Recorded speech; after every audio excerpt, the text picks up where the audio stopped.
You can't soar like an eagle in a cage full of chickens, and I need you to hear me on this.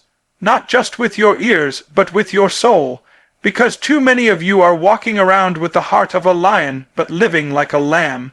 You were built to fly, but you've been trapped in an environment that doesn't even believe in flight. Every time you try to spread your wings, somebody reminds you to stay grounded. Every time you speak a dream, somebody laughs because they've been taught to settle. You keep shrinking because you're surrounded by small minds, and you wonder why your vision feels heavy. It's because you're carrying something too big for the cage you're in. Eagles don't argue with chickens.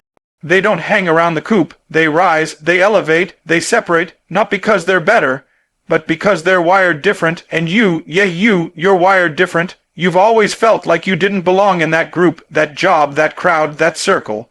That's because you don't. They see you as too intense, too passionate, too focused, too deep. Nah, what they're really saying is, your fire is too bright for my shade.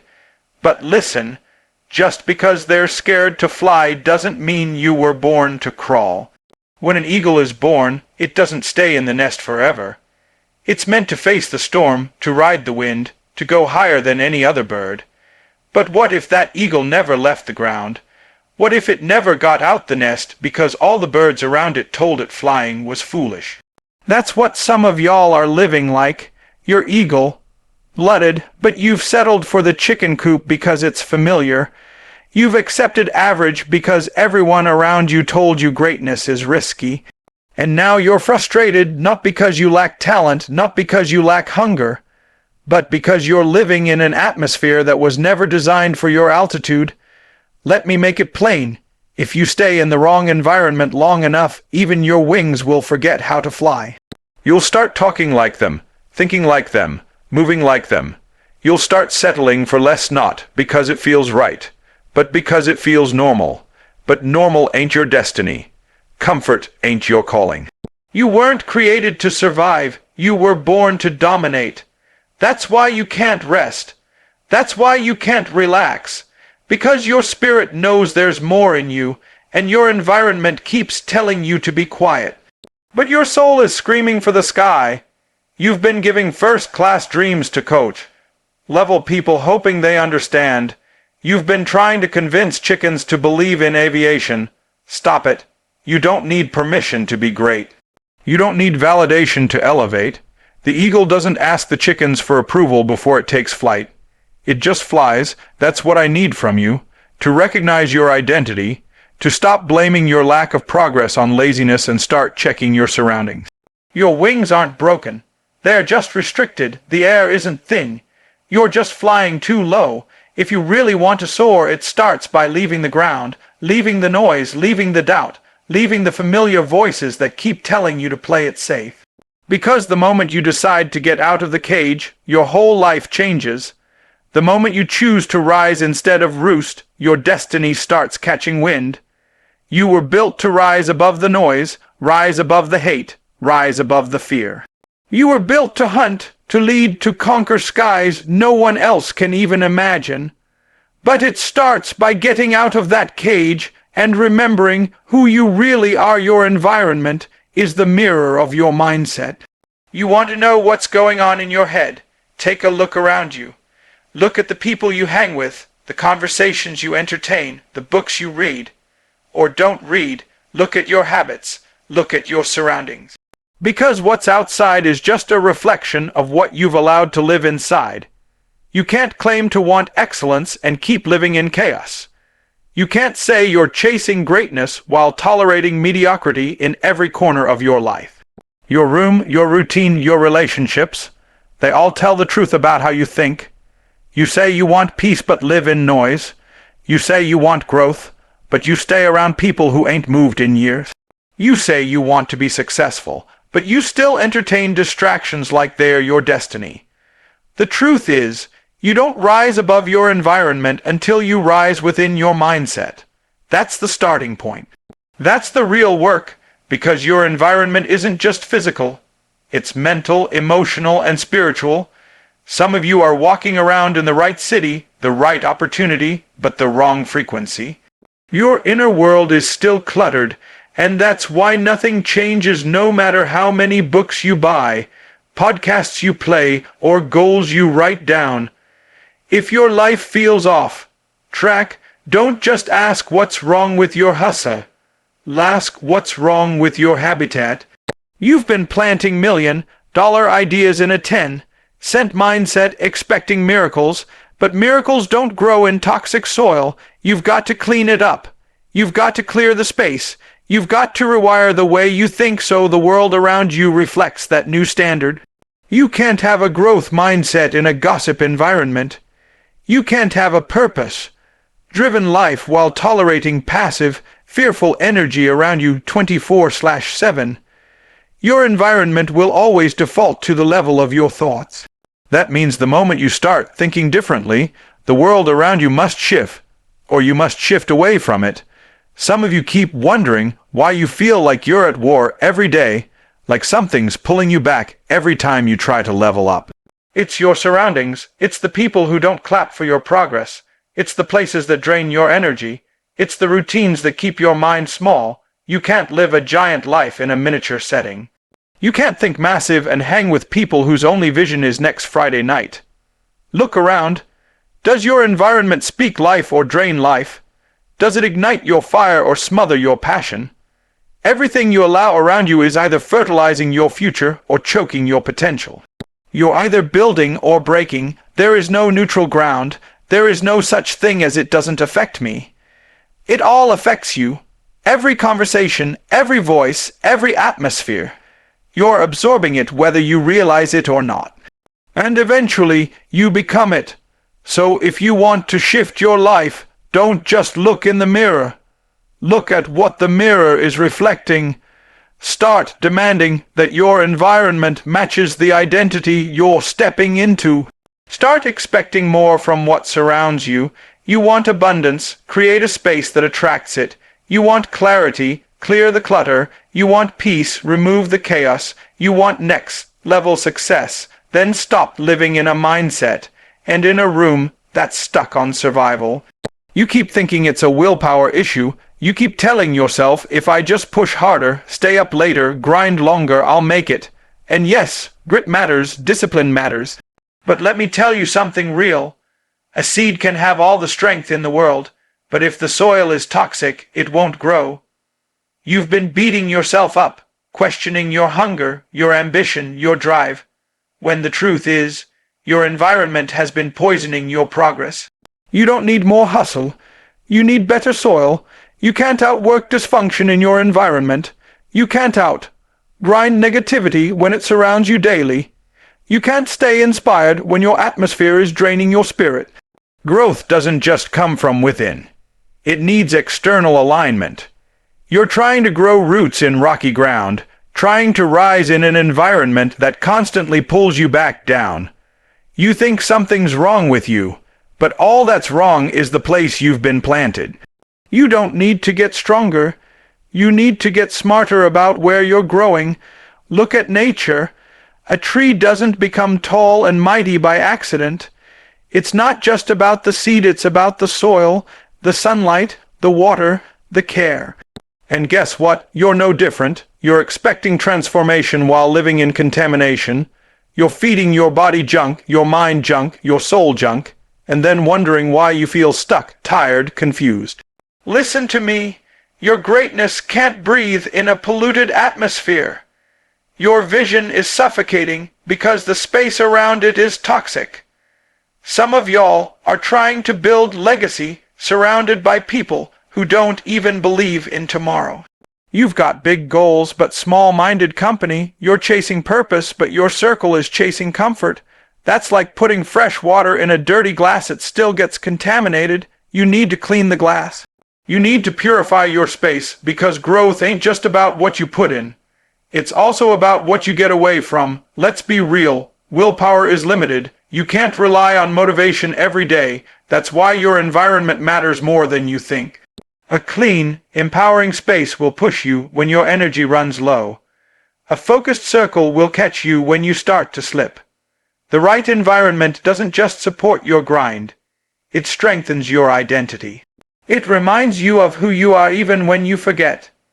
It keeps your soil rich, your roots deep, your mind aligned. Stop trying to grow in environments where your ambition is misunderstood, your discipline is mocked, and your goals are seen as too much. You're not asking for too much. You're just asking it from the wrong place. You've got to guard your soil, guard your mind, guard your time, because the energy around you will either multiply your momentum or murder your mission.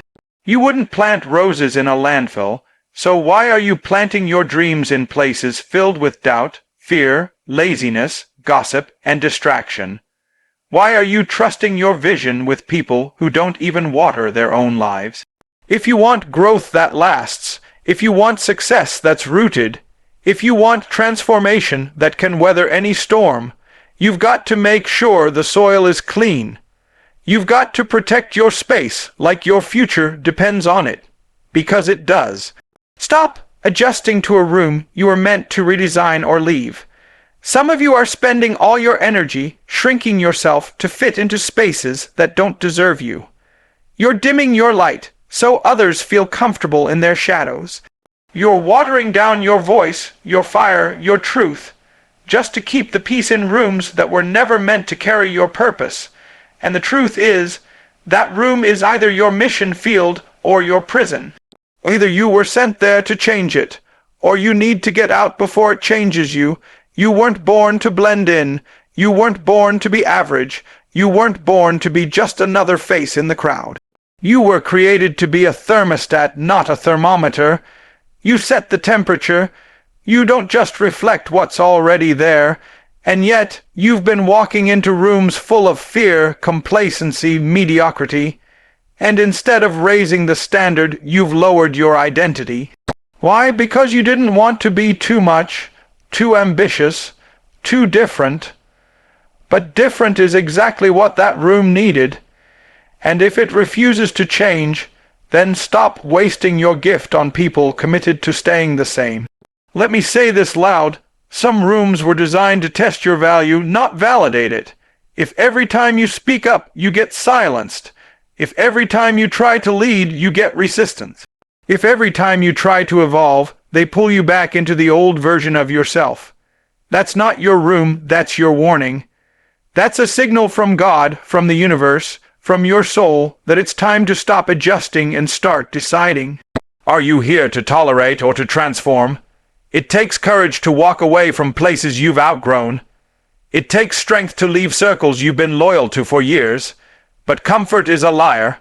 Familiar doesn't always mean right. Some of y'all are holding on to relationships, jobs, environments, not because they're feeding your future, but because they're familiar. And you're wondering why your spirit feels restless, why your energy feels low, why your growth feels stuck. It's because you're in a room that no longer fits your next level. You weren't designed to sit in a chair built for someone else's standards. You were built to build the table. You were built to shake atmospheres, to speak life into dead places. But that only happens when you stop adjusting and start owning your power.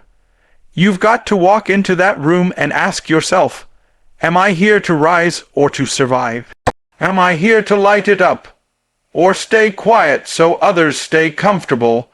There's a version of you that's been buried beneath compromise, a version of you that's been hiding just to keep the peace. But peace without purpose is just a prison in disguise. It's time to come out of that.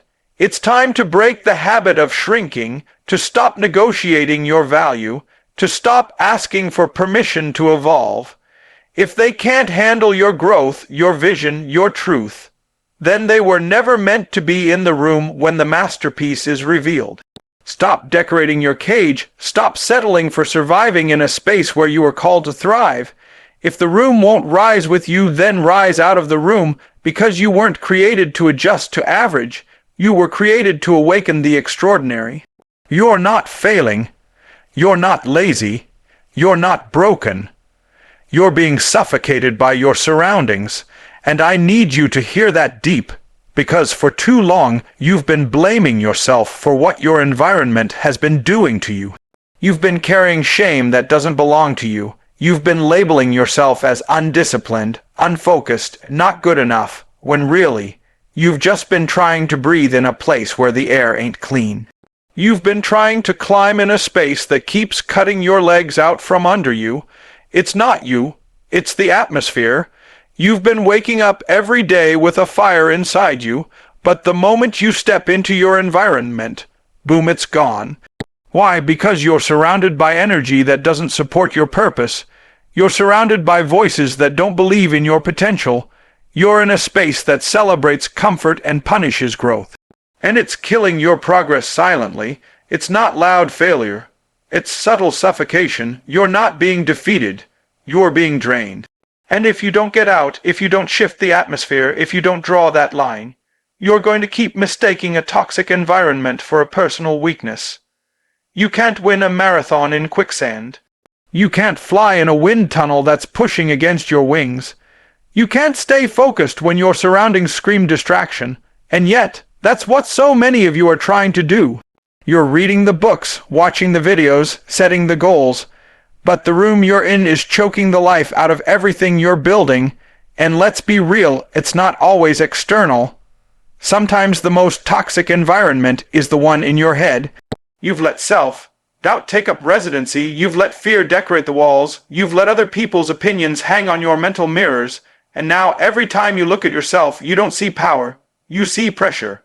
But I need you to know, this isn't the end, this is the moment you realize that changing your environment isn't just optional. It's necessary, the moment you stop blaming yourself and start assessing your space. You need an environment that feeds your mind, fuels your focus, and respects your hustle. You need people who speak life into you, not doubt. You need silence when you need to think, and fire when you need to move. You need to create a space that breathes with you, not against you.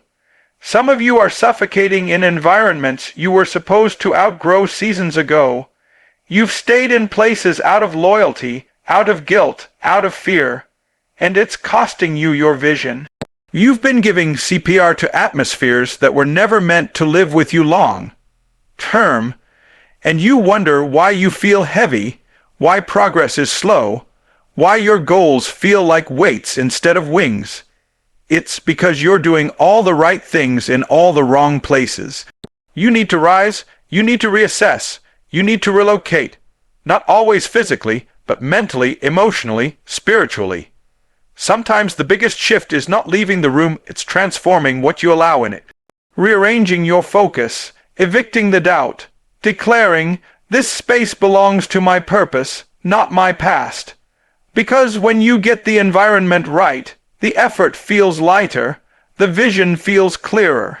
The grind becomes fuel, not frustration, and that's when the shift happens, not because you got stronger, but because you stopped suffocating. Protect your energy like your life depends on it, because it does. I'm not talking about some feel-good motivational quote you throw on your wall. I'm talking about survival. I'm talking about purpose. I'm talking about legacy. Because your energy is the fuel for your vision, and if you let the wrong people, the wrong habits, the wrong thoughts tap into it, they will drain you dry and leave you questioning everything you once believed in. You've been giving unlimited access to people who don't even value their own time, and now they're spending yours. You've been letting environments control your emotions, and now your passion feels like a burden instead of a blessing. Energy is currency, and every day you're either investing it in your future or spending it on foolishness. Every time you argue with someone who don't even matter, you're paying with your energy. Every time you chase approval, you're overdrafting your peace. Every time you stay in a room, in a routine, in a relationship that drains your spirit, you're going into emotional debt. And just like financial debt, it accumulates. You don't notice it day one, but over time it breaks you. You start showing up to your dreams tired. You start showing up to your calling with doubt. You start second, guessing what you were once certain of, not because you're weak, but because you've been drained by everything that doesn't deserve you. You've got to become the gatekeeper of your energy. Not everyone gets access. Not every conversation deserves a response. Not every battle deserves your effort. Some people are distractions dressed as loyalty. Some situations are traps wrapped in routine. Some environments are designed to keep you busy so you never get productive. That's why your energy has to be sacred. It's the most valuable thing you own because everything in your life flows from it. Your attitude, your discipline, your vision, your relationships. And if you don't guard it, you will waste your potential trying to refill what others keep stealing. You've got to learn the power of no. No to toxic people, no to useless noise, no to invitations that pull you away from your path. Every yes to them is a no to your purpose. Every minute you give away carelessly is a minute your future self will have to work twice as hard to recover. That's not just time, that's trajectory. And some of you are behind not because you didn't start, but because you've been sprinting in circles for people and places that have no intention of moving forward with you. Protecting your energy means building boundaries so strong your goals feel safe again. It means curating your circle so tightly that mediocrity feels uncomfortable in your presence. It means creating habits that give more than they take. Habits that multiply your strength, not steal it. It means choosing peace over popularity, clarity over chaos, alignment over attention, because in the end, it's not about how fast you run. It's about how long you can go without burning out. It's about how focused you stay when life gets loud. It's about whether you still have the fire when the world tries to blow out your flame. This ain't about being selfish. It's about being strategic. You can't serve others from an empty tank. You can't pour into the world if you've got nothing left inside. So protect it, guard it, honor it, because your energy isn't just about today. It's about tomorrow, next year, 10 years from now. Every great thing you'll ever build will be powered by that energy, and if you lose it, you lose momentum. You lose vision, you lose you.